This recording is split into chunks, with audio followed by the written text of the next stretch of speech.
Hey everyone, this is Stephen Strawn at Cast Iron Cookware, where you can find information to help you better collect, restore, and use cast iron cookware. Today we're going to be talking about stripping your cast iron in a self-cleaning oven and why that's not a good idea. And we're going to be doing that coming right up.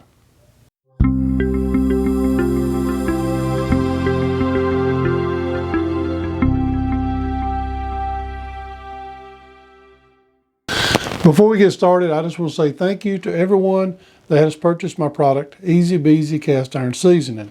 The purchase of this product helps keep this channel going, and I just want to say thank you so very much. Now, let's get on into the video.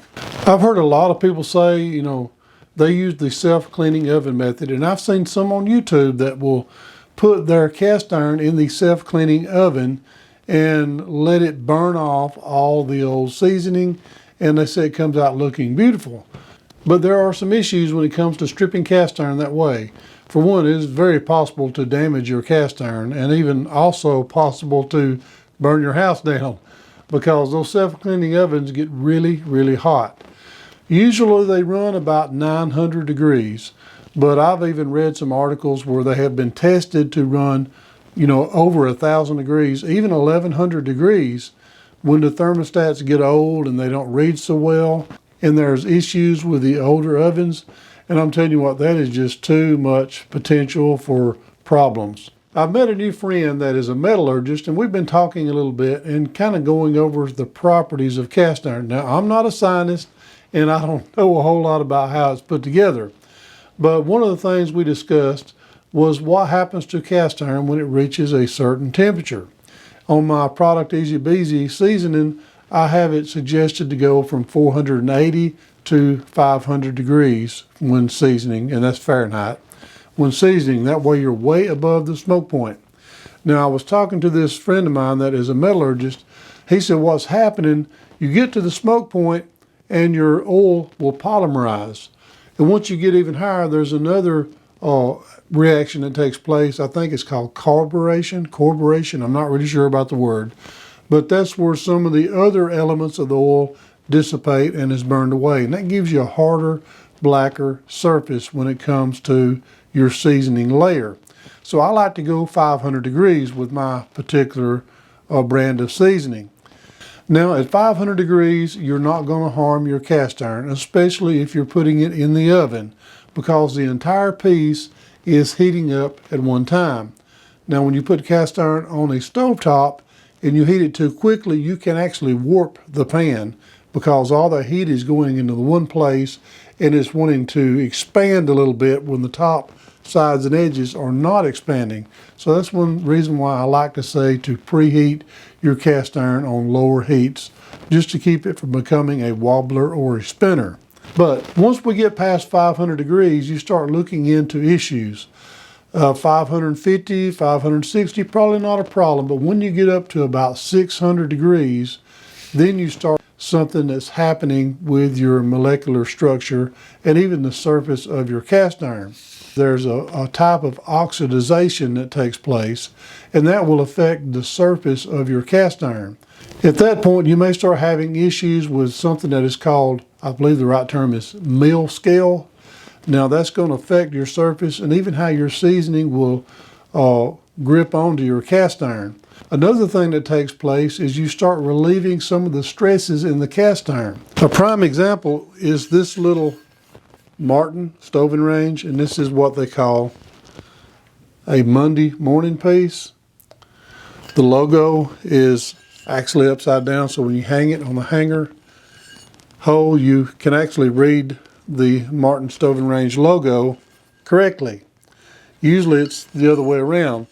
The story is that Monday morning some guys come in, or one guy came in and he had a little bit of a hangover, so he went ahead and set the molds up and got them turned around, and they ran a lot of them, and they call that the Monday morning skillet. Now I'm not sure if that's true, but it's a great story.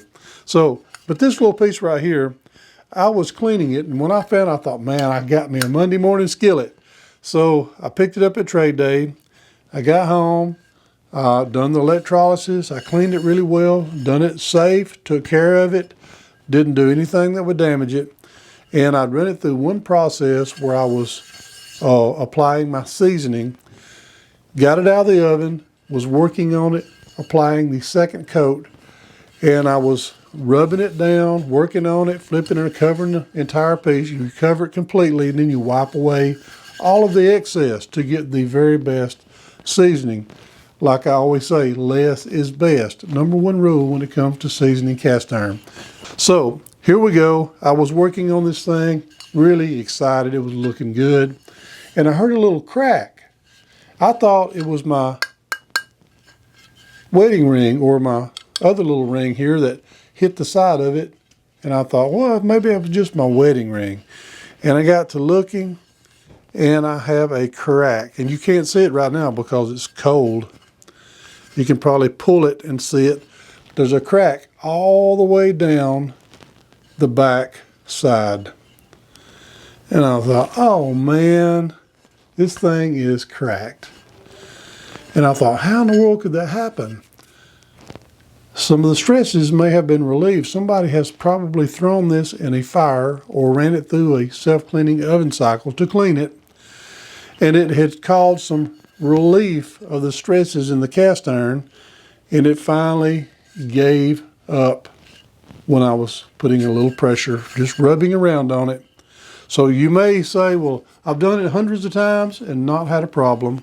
Maybe the problem has just not shown up yet. So I'm not going to take a chance by using the self-cleaning oven because it is too much potential for something to happen. And you don't want that to happen to your grandmother's cast iron or that special piece that you're really excited about, getting that thing home and getting it clean, and then you do something that could cause it to be damaged. So I stay away from the self-cleaning oven method altogether. And I know a lot of people out there will probably say, it's my cast iron, I can do what I want to with it, you can't tell me what to do. And that's true, you can do whatever you want to it. You can throw it in the fire, you can use a self-cleaning oven, you can use it for target practice. It's your piece, it belongs to you, and that's fine. But if you're a collector and you want to preserve the history, you want to preserve your great-grandmother's cast iron or your mom's cast iron that was handed down to you, and it's a treasure to you, and you want to pass that treasure along to your kids and maybe somebody else, because this stuff's going to outlast us if it's taken care of. Probably outlast us, our kids, and their kids. And it would be great to know that the potential of your great-great-great-grandchildren may get a hold to your pieces and remember you by it. So that's one reason why I really want to be careful with taking care of cast iron. So I hope that you've enjoyed this video, and if you have, please don't forget to subscribe, and I promise I'll keep more coming. You can check out Cast Iron Cookware on Facebook, Instagram, and Twitter. Check out the Cast Iron Cookware Facebook group. It's really growing. It's full of people who love cast iron, love sharing and connecting. I will leave a link to all of these sites in the video description below, so check out the video descriptions. There's information in there that you might be interested in. So thank you again for watching Cast Iron Cookware. Before we go, I just want to share something with you really quickly. In 1 Peter chapter 1, verse 7, says, that the trial of your faith, being much more precious than of gold, that perisheth, though it be tried with fire, might be found unto praise and honor and glory at the appearing of Jesus Christ. I just want to say, share the word and be a blessing.